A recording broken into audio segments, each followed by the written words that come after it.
Assalamualaikum warahmatullahi wabarakatuh.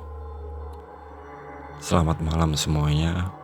Masih di channel Pengantar Tidurmu, channel yang selalu menemani teman-teman semuanya di setiap malamnya.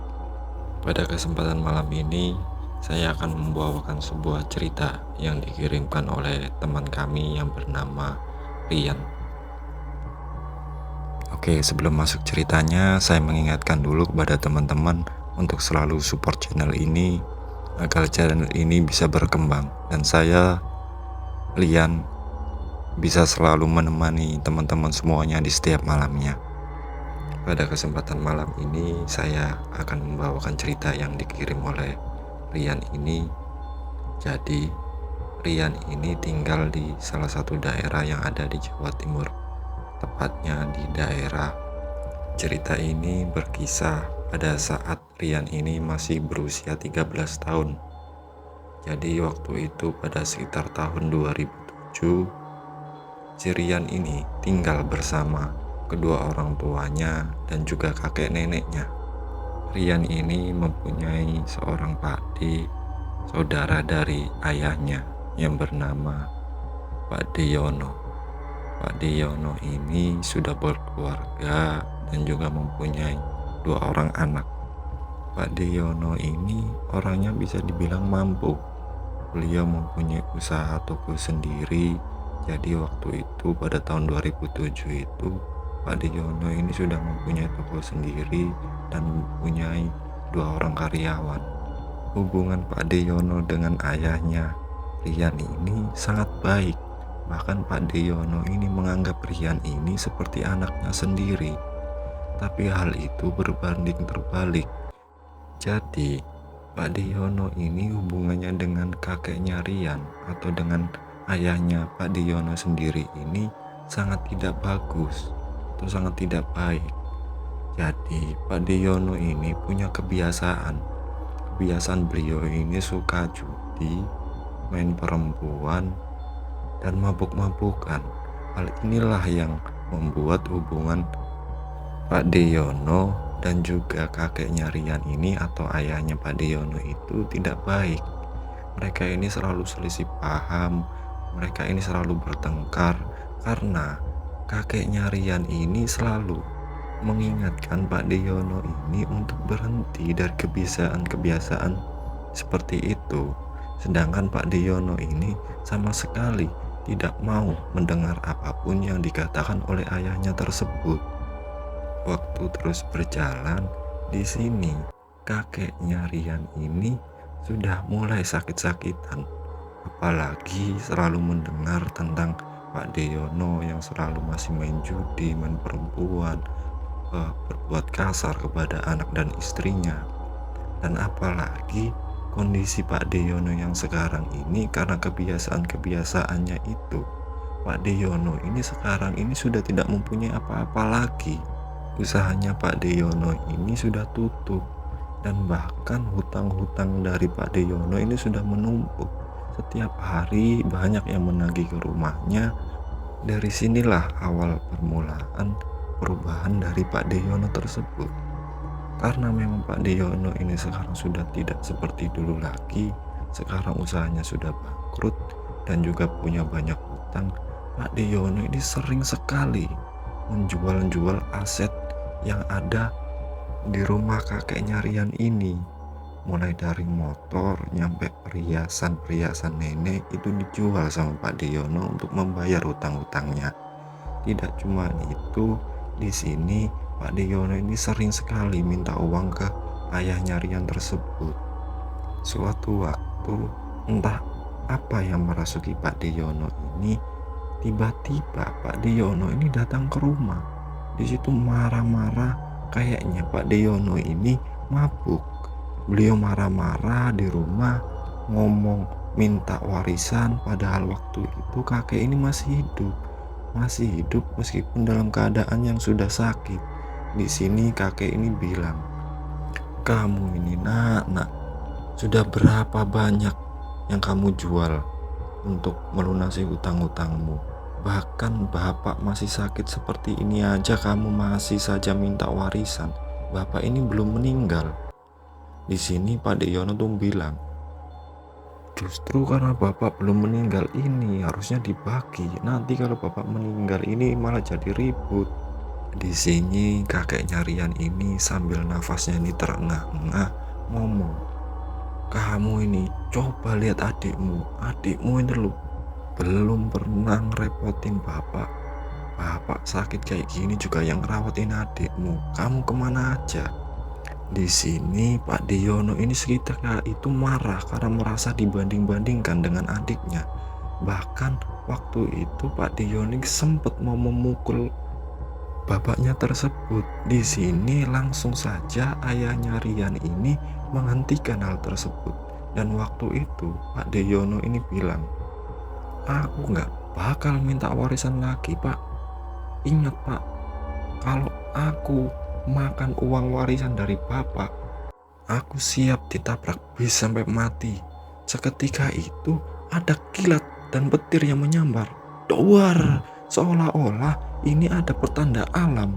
Dan dari sini mendengar sumpah serapah dari Pak Deyono atau anaknya tersebut, si kakek ini langsung sesak napas.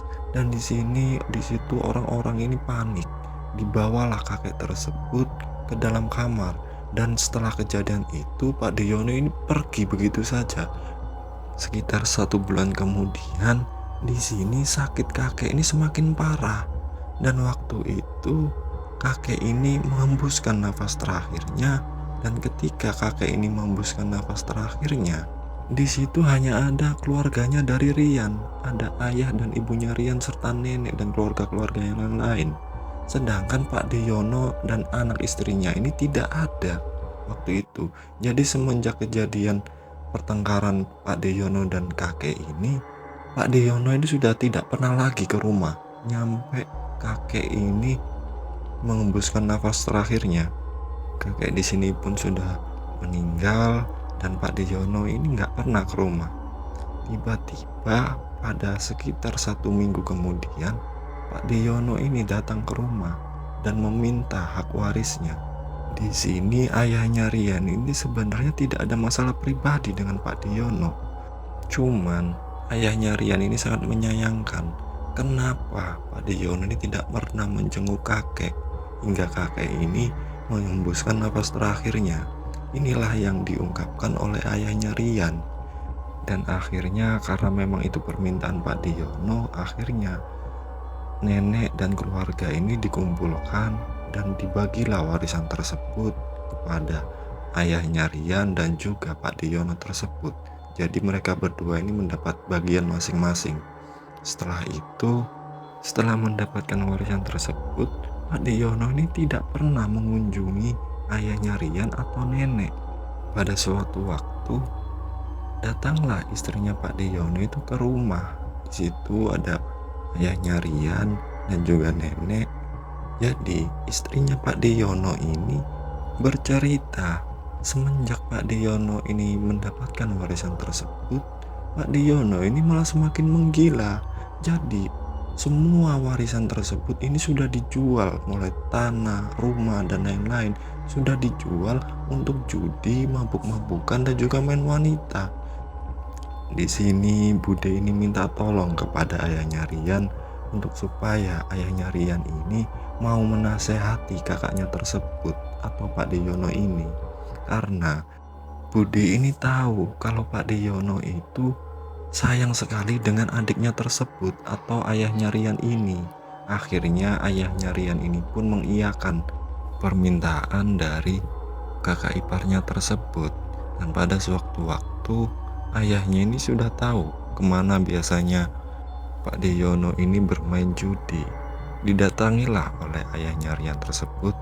Dan benar saja di situ sudah ada Pak Deyono yang lagi main kartu.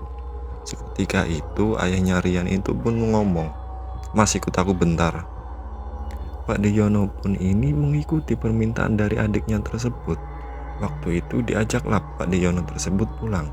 Ketika sudah nyampe rumah, dipanggillah anak dan istrinya Pak Deyono tersebut, didudukan semuanya di situ. Di sini ayahnya Rian ini bilang, "Mas, Mas ini nggak kasihan lihat anak dan istrinya Mas terlantar seperti itu. Berapa banyak Mas uang yang Mas habiskan untuk judi dan untuk main-main di luar sana. Kasihan anak sampean. Di sini Pak Dion ini langsung marah. Kamu gak usah ikut campur urusanku, kamu ini ngerti apa? Nah dari sini ayahnya Rian ini pun ngomong, Mas, aku ini adikmu Mas. Aku bukannya ikut campur, cuman aku ini nggak mau sampean ini terus seperti ini terus. Aku pengen sampean ini berubah demi anak dan istri sampean itu loh. Di sini Pak Deyono pun tidak terima dibilangin seperti itu oleh ayahnya Rian dan langsung marah dan mengusir ayahnya Rian tersebut. Ayahnya Rian pun cuma bilang, mulai detik ini Mas, aku nggak akan lagi menginjakan kakiku di rumahnya sampean Mas. Aku nggak akan nganggep Mas ini saudaraku lagi sebelum Mas ini berubah. Seketika itu ayahnya Rian ini pun langsung pulang. Dan semenjak kejadian tersebut ayahnya Rian ini nggak pernah lagi datang ke rumahnya.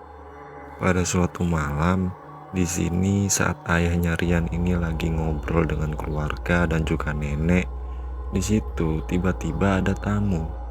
Ternyata itu adalah anak dari Pak Deyono. Jadi anak dari Pak Deyono ini memberitahukan bahwa ayahnya tersebut telah meninggal dunia. Mereka semua ini kaget yang ada di situ. Innalillahi wa inna ilaihi raji'un. Di sini anaknya ini memberitahukan bahwa mayat dari ayahnya tersebut masih ada di rumah sakit. Akhirnya pada malam itu juga ayahnya Rian sekeluarga beserta nenek ini langsung pergi ke rumah sakit. Ketika sudah nyampe rumah sakit, waktu itu sudah ramai. Di situ ada keluarga-keluarga yang lain dari kakak iparnya tersebut. Dan ketika nenek dan keluarganya Rian ini melihat jenazah dari Pak Deyono, di situ mereka ini benar-benar shock karena jenazahnya tersebut ini sudah hancur. Di sini bagian perut ke atas dan bagian perut ke bawah ini terpisah.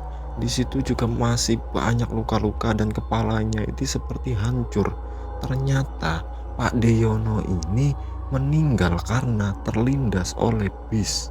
Dan mereka semua ini kaget, nenek ini sempat pingsan karena tidak kuat melihat kondisi dari Pak Deyono tersebut. Di sini ayahnya Rian ini menangis sejadi-jadinya melihat kakaknya ini meninggal secara tragis seperti itu. Dan terutama si nenek ini pingsan ketika sudah siuman melihat anaknya tersebut pingsan lagi, dan akhirnya nenek ini dibawa pulang karena tidak kuat melihat kondisi dari anaknya tersebut. Di sini ayahnya Rian ini pun keluar dan merenung sendiri, apakah benar ini? Di sini ayahnya Rian pun gak bisa menahan kesedihannya melihat kakaknya yang sangat dia sayangi ini meninggal dengan cara seperti itu.